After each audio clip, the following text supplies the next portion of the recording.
Well, guys, I'm super excited. I think I've just made a new friend. I got Joanna Waterfall on the Passion Band Art Show. Joanna, welcome. Hi, welcome, or thank you. Hey, sure. I'm sure. I'm glad to be in Welcome your presence. to my circle of friends, is what I meant to say. Welcome to the circle of friendship. Oh, Joanna. So me and Joanna very vaguely connected at Creative South, but she spoke not Creative South, circles, and but she spoke at circles, and I just enjoyed her personality and just her delivery, and I was like, this is someone I would love to get on a podcast. So hence, here we are. Thanks so much for having All me. right, so let's jump into it. How did your creative journey start? And you can go back as far as you would like to. Yeah, what a question. I think my creative journey started as most of our creative journeys do at as a young child. I really do believe that every person is creative. I think humans are creative. I think creativity is necessary for our own survival and connection to each other and to process this life that we are in. So I really believe that we're all just inherently creative, and then things happen in our lives, and the world can tell us to go one way or another, and that can look different. But yeah, for me, I grew up, I loved to draw, I loved to sing and dance, and my dad is a musician. He was actually a music pastor growing up and is now a amazing composer. And he writes like musicals and all sorts of symphonies. So creativity and creating things was just always a part of the DNA of the household I grew up in, which I really am grateful for now. But yeah, I was always an artistic kid, and my parents really tried to foster that in me, especially with drawing and painting and doing that sort of thing. As I grew, that shifted into different areas, and I was a art major my first 2 years of college, and then a graphic design and digital media major is what I graduated with. And so yeah, it's really always been a part of who I am and how I express myself. So, have you can at any point like take took on the musical journey? I'm interested to hear a little bit about that. Did you kind of take on the musical journey in any way? I did a little bit, yeah. I played violin from the age of 3 till I think I was like 12. I played violin. And then I also played piano growing up, and I played alto sax in my junior high marching band. And those were the main ones. But yeah, I loved music as well. And as I didn't really stick to anything long enough to really get good at it, Right. but I do love, we have a piano at my house, and I do love just kind of playing around, and it very much relaxes me. And um yeah, I'm a big fan of playing just for the relaxation and creative component. So, kind of tell me what portion of the creative journey did you kind of latch onto and say, okay, this is what I want to do as a creative? Yeah. Yeah. Well, I think really I started to latch on to what kind of brought me back in. So when I was in high school, early high school, I think I just got intimidated by a lot of people who were better than me at art. I think there was a little while when I was younger where I was always the best one, and I kind of like found my identity in that a little bit. And then as I got older and my circle expanded, I met other people who were much better than me, and I think it intimidated me, and I was like, well, maybe I'm not so good at art. Maybe I should take a little bit of a step back. So early high school, these early teenage years, I got insecure, and I didn't really invest a ton of time into my art.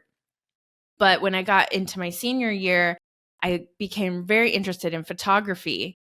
And thinking ahead, maybe this is the entrepreneur in me, but I thought, oh, if I could become a photographer and photograph weddings, I could have a flexible schedule and be a mom, which is something I always wanted to be, and still be creative and still have this job. So I think photography is going to be my thing. So I took a photography class my senior year and I loved it. I had so much fun.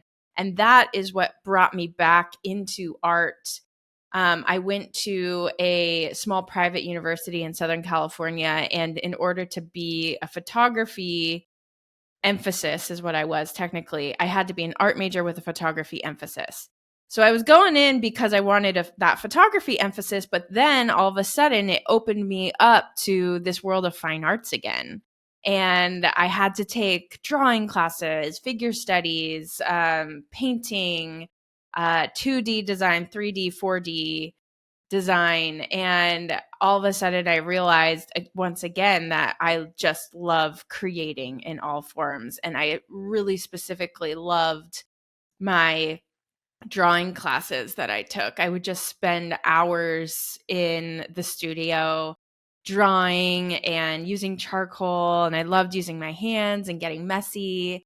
So I really gravitated towards that. And then my interest kind of started to go away from photography a little bit. I actually photographed some weddings and I was like, this is really hard and I do not like this, and I don't think I'm very good at this at all, actually. Oh, that's funny. um Because I yeah. most photographers that I know, the thing that takes them out is weddings. Oh man. Yeah, it's no joke because it's not just photography. Like it's like you're a coordinator, you're keeping time, you're making sure the groomsmen are out of there Oh, and they're that's over, funny. where they need to be on time, and that is not my strength. I was like, this is not for me, no. And it's so scary because it's like, we can't redo this. This is one time. Mm, So if we're not getting the shot, this is not happening again. Which was very intimidating to me. So I started gravitating towards graphic design because it was similar and I knew Photoshop really well. So graphic design was kind of more of a space that I could take my time. If someone doesn't like a logo, I could redo it. And I really started to gravitate towards that. And that's when I ended up switching my major to graphic design and digital media. oh, sweet, sweet. So, kind of tell me a little bit Yeah. about where you are currently. Kind of tell me, kind of for fast forward, and kind of tell me where you are currently. What's your role? Kind of tell me about what you do. Yeah, well, it's really interesting because if you heard my role now, you'd be like, wait, how did we get here? So right now I run partnerships and community at a email service provider called Flowdesk. And how I got here is a whole windy story. But Flowdesk is it's kind of like MailChimp, but easier to use and much more beautiful. It's created by designers for designers, to not have to worry about all the nitty gritty stuff and to really be able to focus on the visuals. And I love it. I love what I do. I love people and I love building community and I love partnering with people. And that's what I get to do at Flowdesk. And it's such a creative organization or a creative company itself, filled with so many creative people. So I feel right at home. That job title, I don't think I've ever heard that job title before. Kind of It may be made up. I'm not sure. unpack it a little bit because I think it's interesting. Because I think almost any organization or company that deals with a base of people, or a customer base that they're going to interact with on a continual basis should have someone like that. Yeah, I agree. I honestly think that it is marketing of the future. I mean, you see a lot of these brands that are investing a ton of money into paid ads, and that's fine. We at Flowdesk we do paid ads as well. But what if we could, instead of giving Zuckerberg that money, what if we could put it into the hands of our actual members and the people who are using our product and empower them to spread the word about what we're doing versus, paying Facebook or Instagram. So that's really what I'm doing is I'm putting the money into the hands of our members and empowering them to share about Flowdesk and creating a community within that because I have been a small business owner for the past 10 years prior to my role here at Flowdesk. And I know that your network is everything when you're a small business owner. Who you know is so helpful, can save you so much time when you have someone who you can just ask a question to versus, doing the Google thing. And so what we're also doing is within this affiliate network, you could call it, we're calling it a partner network. We are also creating community within that. And this is all very brand new. I've only been at Flowdesk just starting February this year. And so we've got a lot of good things going. But yeah, that's what I do. I empower our members to share about Flowdesk and connect them to each other. That is so interesting. I have so much going through my head because I just find that fascinating, and I always think like I work full time for a church, and I think that would be in the pureness of it. It sounds good, but it would be something difficult to execute. There would have to be some level of like, you know what I mean? Like, I don't know. It would just be hard to execute something like that. But I would love to unravel that to try to figure out how we could pull that off. So I find Mm-hmm. that interesting to me. So you kind of beat me to my next question was how did you jump from graphic design to where you are here now? Like what happened in the middle? Yes. Yes. Okay. So I'll try to keep it short or we will be here for hours. But I graduated. I worked for a small design agency. My goal was always to Hmm. do freelance graphic design, kind of stemming from my original goal of wanting to be a freelance wedding photographer. Then it kind of morphed into graphic design, a freelance graphic designer. I just really wanted to work for myself and have that flexibility. So I worked for a small design studio. The owner of that studio shifted gears and essentially let go of almost half her clients and gave them to me. It was a small studio. There was just a few of us designers. So she kind of gave us the clients that we were working with. So I got to go freelance much faster than I had anticipated. And by that time, I was also blogging a lot. I was kind of building up my personal brand and really loved just sharing the work that I was doing online. I had a blogspot email or not email, sorry. I had a blogspot blog. And after freelancing for a few years and hitting this goal that I always had wanted to hit a little sooner than I thought, I found myself saying, all right, what is next for me? This was always my dream and I'm here. Now what do I do? What does the next dream look like? And I really got into a place. I was working from home. I was pretty isolated.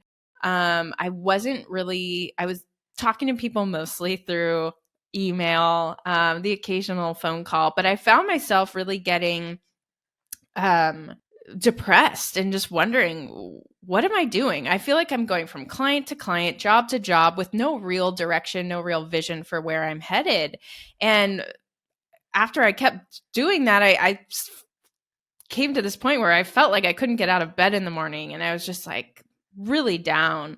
And this was before we were all working at home. This was pre 2020. So most people were still out and about doing this. I had my designer friends who were also working from home, but it wasn't as regular as it is today. So I started to think, all right, I need to get out of my house. So I got a little studio that was down the street from my house. I split it with two other freelancers to help with the cost of it. And once I moved into that space, it was like my inspiration started to come back to me and I felt like I was myself again. And within that time frame, I had this idea to start a community of entrepreneurial, creative women who also wanted to use what they had to make an impact for good.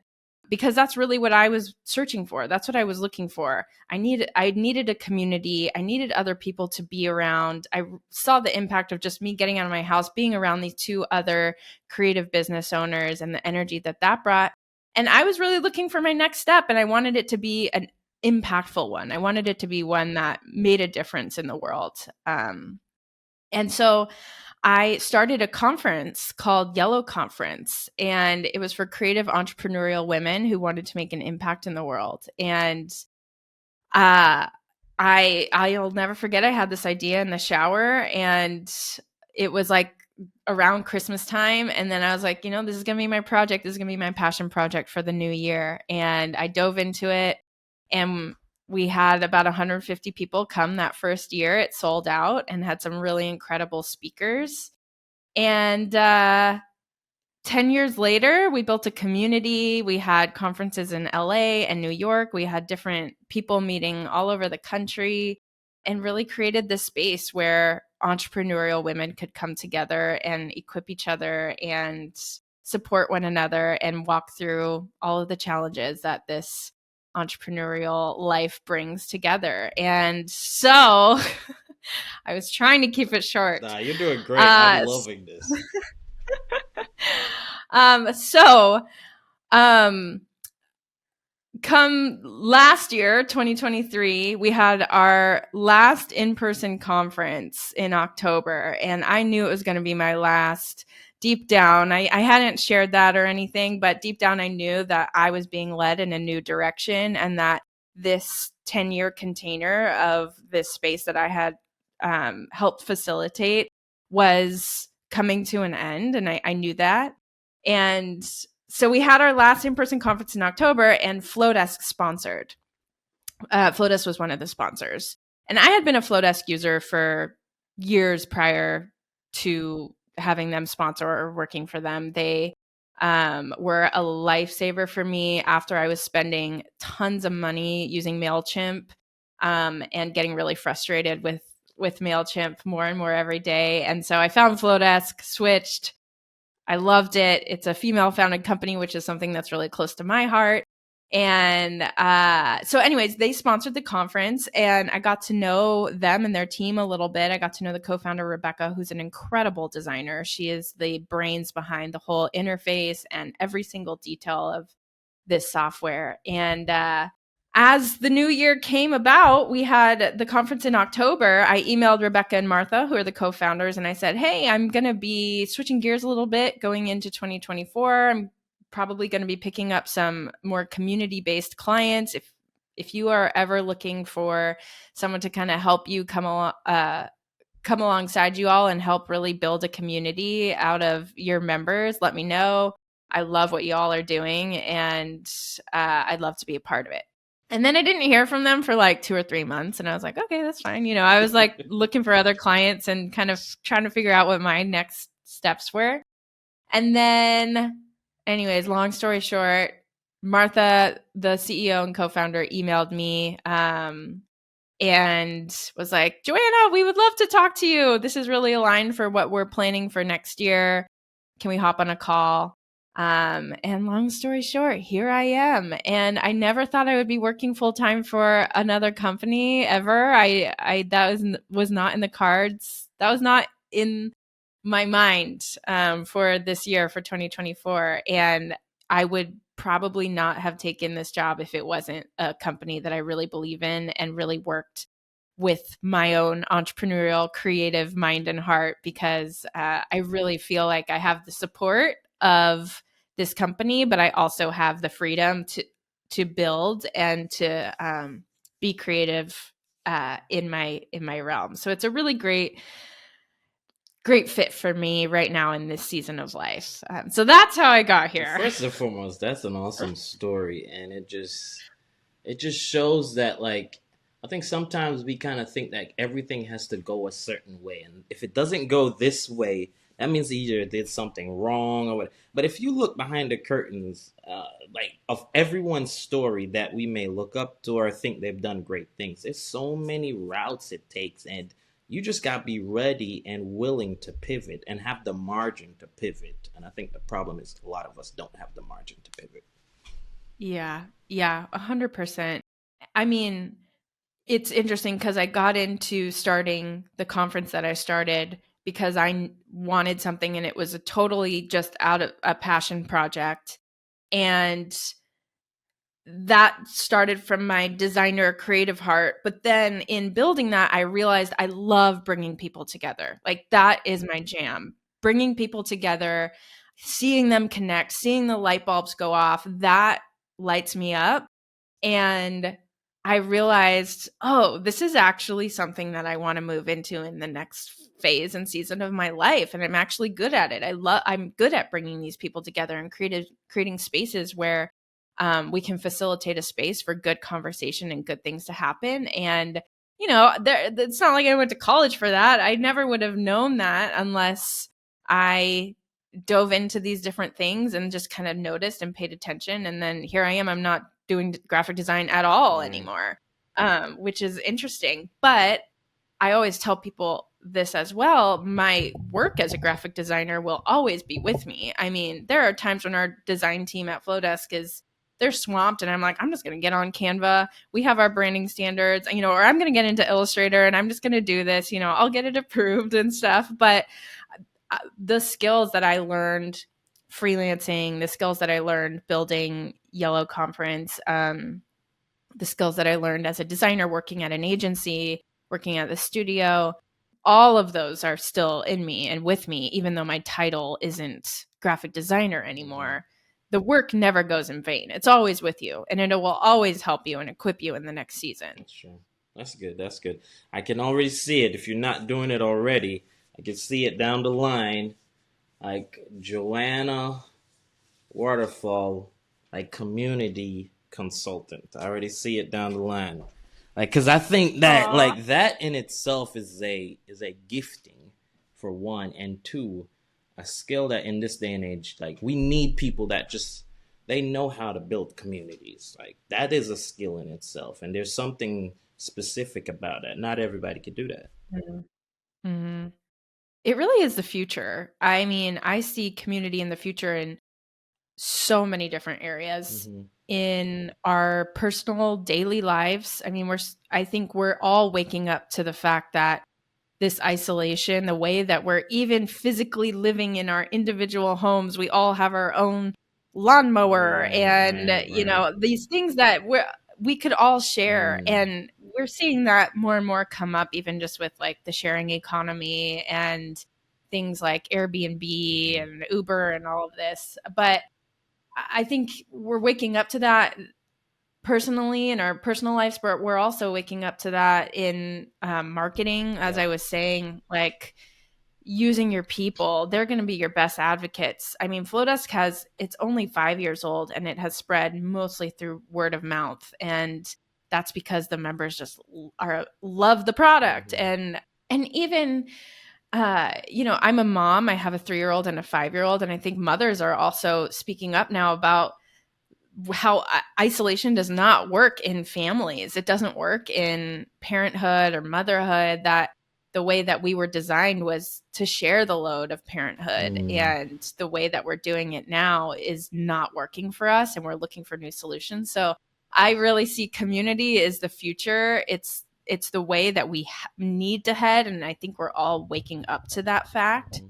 So Yeah, it's awesome. yeah. Awesome. So through this journey, was there anyone that you said, okay, this person kind of believed in me through all of this, kind of was there with me through all of it? Who would you say that person or persons are? Yeah, there were so many people who came alongside and really, I think the what the people who really helped me were people who actually believed in me. There's two people that come to mind. One is Ish, who's the founder of Circles Conference. Circles Conference, I talked about this in my talk at Circles. It was the first conference I think I had ever gone to. And when I saw that conference, something unlocked in me, and I was like, this is really cool.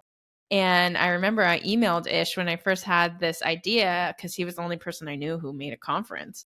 And I was like, hey, I have this idea. It's going to be this, this, and this. And I kind of word vomited all over the email. And he was like, this is so cool. Why don't you like hone it in a little bit? Start with a mission statement. He kind of helped me kind of get a little more clear. I was like, okay. And, especially that first year of creating Yellow Conference, he was so helpful at being Mm, like, think about this. This is how much you pay for AV usually.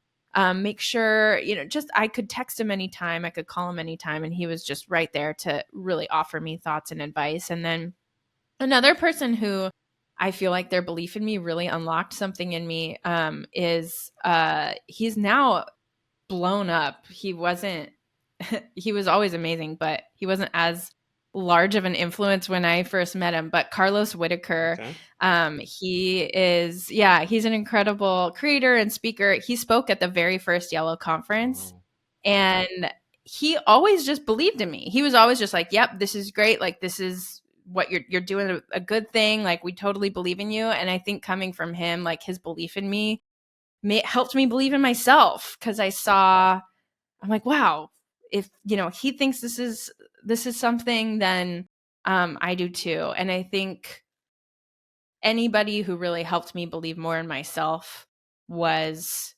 such a help, because ultimately, like, it had to be me who believed in myself to keep going and believed in the vision and the mission.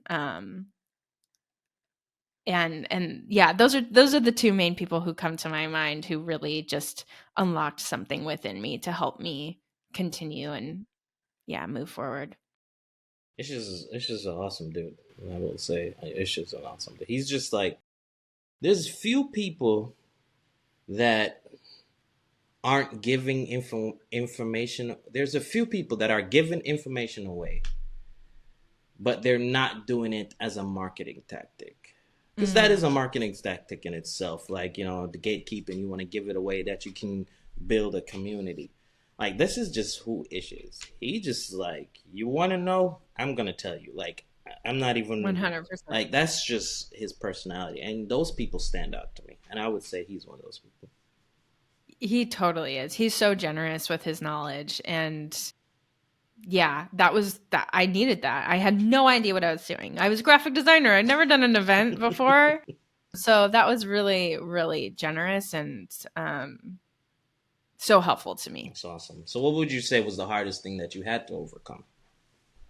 Mm, the hardest thing I had to overcome, you know, w- I think a lesson for me, especially those 10 years in building Yellow Conference and that Yellow community, I had to learn to not find my identity in my successes or my failures. Mm, That was a that's hard good. lesson. I really had to learn, and will always be continually learning this lesson, of course. But there were some times where it was really like, I would put something out there and it would just flop. And I would take it personally. Oh, I'm a failure, Right. versus what I learned. And the same would go for successes too. Like, putting something out there goes great, sell out the conference. Oh, I am a success. I Yes. am great. And neither of those are really accurate. Mm, I am a person, I am a spiritual person. So I always say, like, I'm a child of God at my core, and I need to find my identity in that. And the successes will come and go, and so will the failures. And that was a huge lesson that I had to learn, just to keep myself really sane through that whole process. Because if you're just, I mean, the successes and failures are daily, and there's hmm some bigger ones and smaller ones, but that steadiness is really, I think, important, of just having that strong foundation of, I am not what I do. I take these successes as failures as data, not identity. I love that. Yeah, that is awesome, and it's pretty freeing too. So more power to you. Hmm. All right, so let's jump into some fun questions. What is that thing that you can't live without? That's not your phone.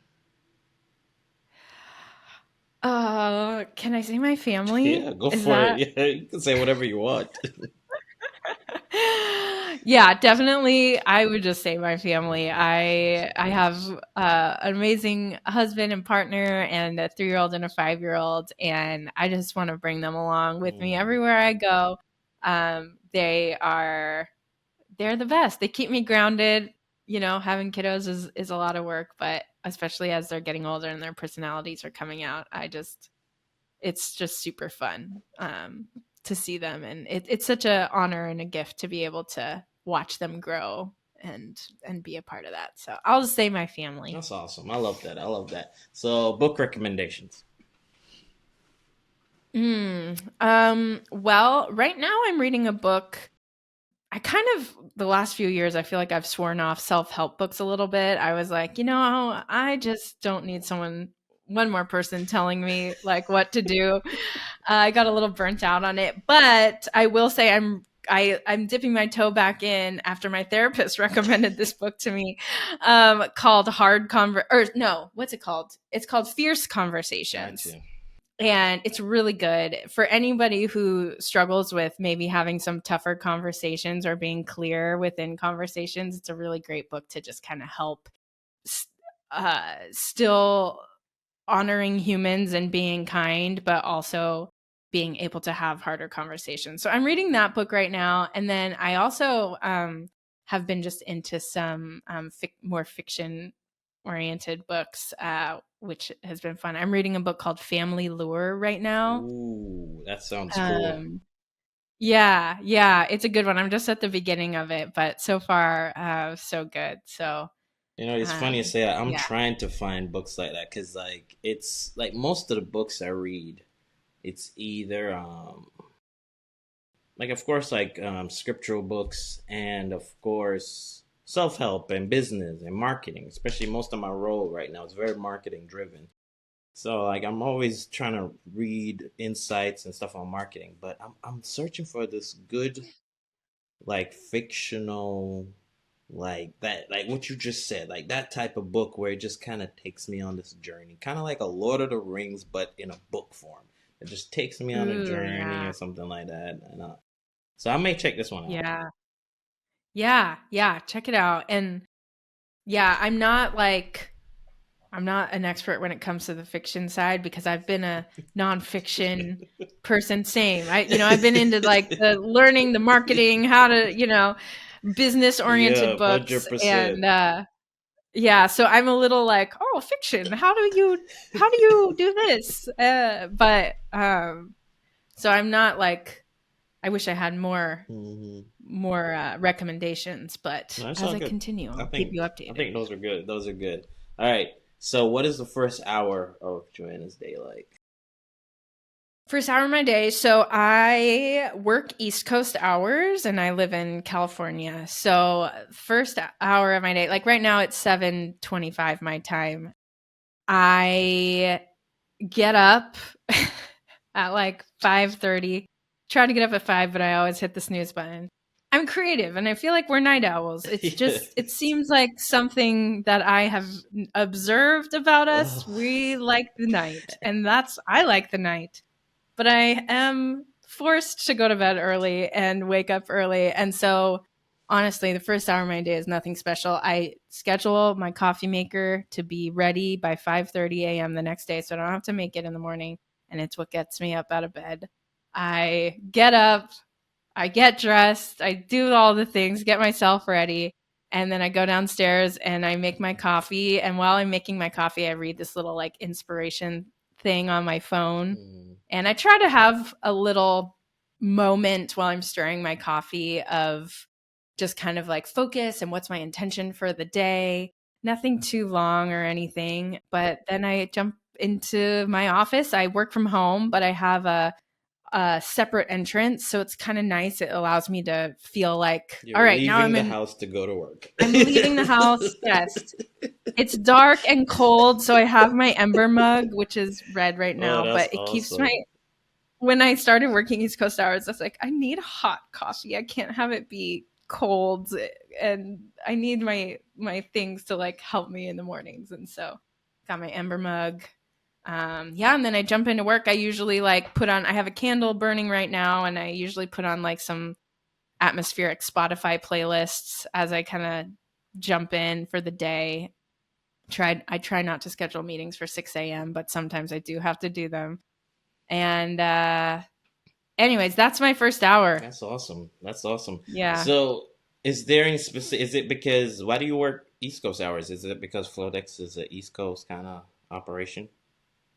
Well, most of my team is on the East Coast. I think all of my team, except for there's one other Okay. who's on the West Coast. But it's not like they're forcing me to work East Coast hours at all. I am choosing this mostly because as I said, I have a 3 and a 5-year-old, and it allows me to just have my afternoons more open. Like I'm technically done at 2, you know how it goes. Sometimes it's earlier, sometimes it's later, but it just allows me to be with them in the afternoons and just have that flexibility to be with my kids in the evening. That's awesome. I love it. I love it. Sorry. That's pretty cool. All right. So what is next for Joanna? What's next? Well, that's a great question. I'm continuing to dive into my role at Flowdesk on a professional level. We have just launched this partner program, which is like a higher tier affiliate program, and it's something I'm really excited about. We're offering 50% commission for 1 year for all wins that people bring into Flowdesk. So I want to help these small business owners make money. So if you're listening and you're a designer or you have clients and you want to get them on Flowdesk, apply for our partner program because you can get paid to bring them onto our platform. So I'm diving into that. And then also, my husband and I just recently purchased a big plot of land up in Let's Northern California go. that was really divinely handed to us from some friends who were moving and wanted to put it in the hands of someone who they thought would steward it well. And so that just is being finalized right now. So next year we're kind of dreaming about what that space is going to be and what that's going to look like. And eventually we'd love to like have it be a space where we bring people to and create community there. So we'll see what happens, but that's definitely on the horizon as well. That is awesome. More power to you. I'm happy for you in regards to that. That's like one of our things that we've been looking and searching, and it always falls through. So I'm happy for you. That's awesome. That's awesome. Yeah, the right one will find you. Yeah, yeah. I'm gonna take that. I'm gonna hold that to heart. All right. So before we let you go, any parting wisdom that you would like to share? What's some keys on building a good community? That's top two or top three. Yeah. Keys to building a community, a good community. I'm a real fan of like community guidelines and boundaries Mm-hmm. of saying, hey, this is what we do in this space, this is who we are, and this is what we do. I think it's Seth Godin who says people like us do things like this. And setting that precedent from the beginning, I think, is really helpful in creating a community. Just making sure everybody understands what's going on and who we are and what our purpose is, and then of course always just people first, seeing humans as humans and not as a number on a page or something that can just help you get from one place to another, but really remembering the humanity of all of us and leaving room for the messiness because humans are messy, and that's not bad. I think for a long time I always like demanded perfection from myself and from the people around me, but that's just not real. It's just not how we're wired as humans. One thing that I've been telling myself and my kids lately is that perfect is a construct. Perfect is actually not a thing. We are humans, and even nature. You look at nature, it's like things die and things go how maybe we think is not according to plan, but in all of it, it's all working together. And anyways, I'm rambling, but yeah, I would say just remember people are people and allow for room for the messiness, and it doesn't mean that things are wrong or bad when things get messy. I love that. That's awesome. All right. So where can people go to find you and learn more about you? Yeah, well, I'm on Instagram at Joanna Waterfall, and then you can find Flowdesk on Instagram at Flowdesk or flowdesk.com. And if you're interested in learning more about our partner program, you can just go to flowdesk.com/partners and get all the info there. Awesome. Thank you so much for jumping on, Joanna. This was awesome. I loved it.